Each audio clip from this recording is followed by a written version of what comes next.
Happy Families podcast. It's the podcast for the time-poor parent who just wants answers now. And now here's the stars of our show, my mum and dad. G'day, it's Dr. Justin Coulson here, dad to 6 kids, author of 6 books and the founder of happyfamilies.com.au. It's school holidays around most of Australia at the moment, and Kylie and I have taken the opportunity to spend some family time doing family stuff with the kids, which means our usual podcast is not going the way that it typically would.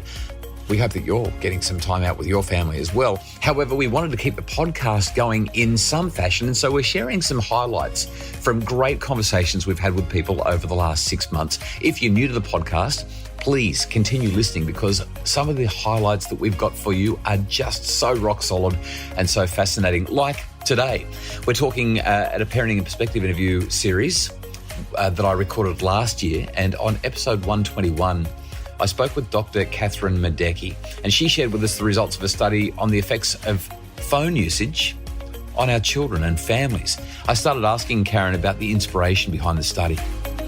So this actually began as a partnership with the ABC for National Science Week. This is response from parents across Australia. These are more than 3,500 responses. And parents reported on their different ways of using their smartphone, the amount of time they were using their smartphones and texting and using social network sites. They also reported on conflicts in the family around the parents' smartphone use and displacing time with the phone, displacing time with the family due to their phones, as well as the parent-child relationship. Yeah, because that's one of the big things, isn't it, Kathryn? You know, people will say, and I've certainly been one who said it, one of the biggest challenges we have with our smartphone use is not that there's anything necessarily wrong with using the smartphone, it's what it's actually interfering with or displacing. If I'm staring at my phone, I'm not engaging with my child. Exactly. And in a lot of ways, a smartphone has come, I would argue, to sort of represent something beyond what it's actually doing. So, it sort of represents the attention sometimes maybe we're not getting, or that, closeness we're not necessarily feeling. But absolutely. And it's really, there's been a lot in the media in particular, and certain scholars sort of arguing that the smartphone is problem. But as a parent, that it also allows us to get our work done. It allows us to find support, find information. So it's not just one thing. And so the goal here was sort of to say, well, if this is a problem, we have the type of data that will absolutely find it. So we have this huge sample. We have the measures that are being used in studies. Let's take an exploratory approach, being open to the possibility that this might not be a problem, that this might be okay. And so we started with over 1,000 ways of looking at these data, these different variables. And we soon decided, as you're saying, that really the story here is about, whether or not the smartphone time is displacing time with my family or causing conflicts with my family. But what was surprising is overall, the pattern really was a positive relation, meaning more time across 12 different measures of smartphone use was associated with better quality parent-child relationship, self-reported by parents, as long as there wasn't heaps of displacement of time with family. So as long as this is not becoming a huge source of avoidance of your family or a huge source of conflict in the family, more time, if anything, is associated with better relationships, certainly not worse. Now, this is really curious to me. When I'm thinking about the central aspects of what makes relationships in the family work, I think, something that I say all the time is that just like dollars are the currency of our economy, connection is the currency of our relationship. And to me, it seems that a smartphone is going to interfere with connection. I might be in the middle of a conversation with my wife or one of my kids. The phone rings. I get it. There's a text message come through. I just remember that I've got to respond to that email. And all of a sudden, my attention diverts from that beloved family member to that phone that I can pick up and cradle and caress and touch and get a different kind of feedback from very, very quickly. I get to be efficient and productive and do all those things. Now, surely that's going to be, well, your research is suggesting no, but I would have thought logically that's going to interfere with my relationship.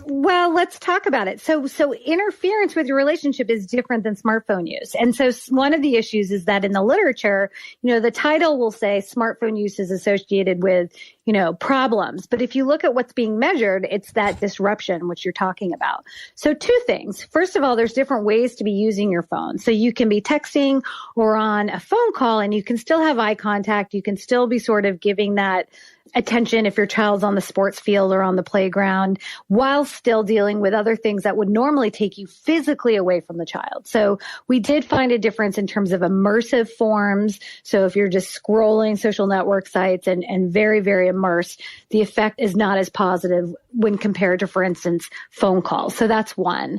But two, I think, parents are in this position where they're dealing with norms, right? So we're with our child, but the outside world also expects our ready attention.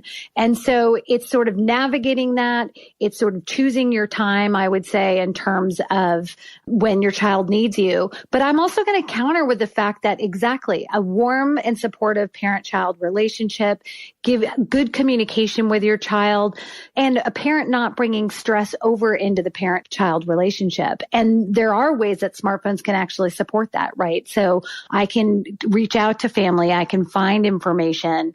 I can sort of help myself cope in other ways. I can physically be with my child rather than being at work. But it's also, as you say, it's navigating, right? And so, sorry, if it's an emergency call, I'm telling my kids, this is only going to be a minute. It's only work, and then I will come back. So it's navigating, I would argue, those norms. But again, this finding also is when we're keeping that displacement from key time with your family at a lower level. We'll continue the conversation with Dr. Kathryn Modecki right after this. It's the Happy Families Podcast. Are screens creating tension at home?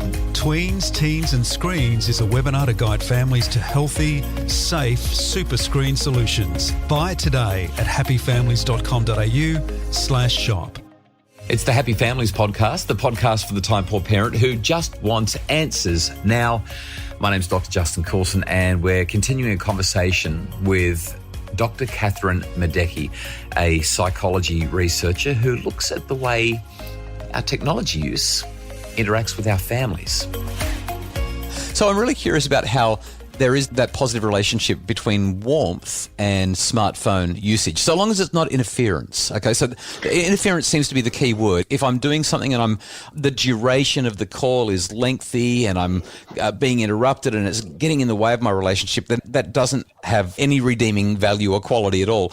But generally, if I'm using my phone more, I can still be warm to my child. And I'd love for you to just explain how that might work in a practical sense. Yeah, well, first of all, let me step back and say these are cross-sectional data. So yes, so it's correlation. On one hand, yeah. And so at one hand, this was speaking to arguments that really were sort of getting under my, grilling my onion, so to speak, this idea that sort of phones are to blame, which of course suggests if we just took away the phones, everyone would be a better parent, which of course we know is not the case. So on one hand, I'm not saying that if everyone gets a phone or uses their phone more, somehow they're going to be a warmer parent by any means. But I think the reality is we use our phones for in a variety of ways across the day. It's embedded in our lives. And to the extent that we're sort of negotiating that effectively in our family system, it's certainly not taking away from the relationship, if that makes sense.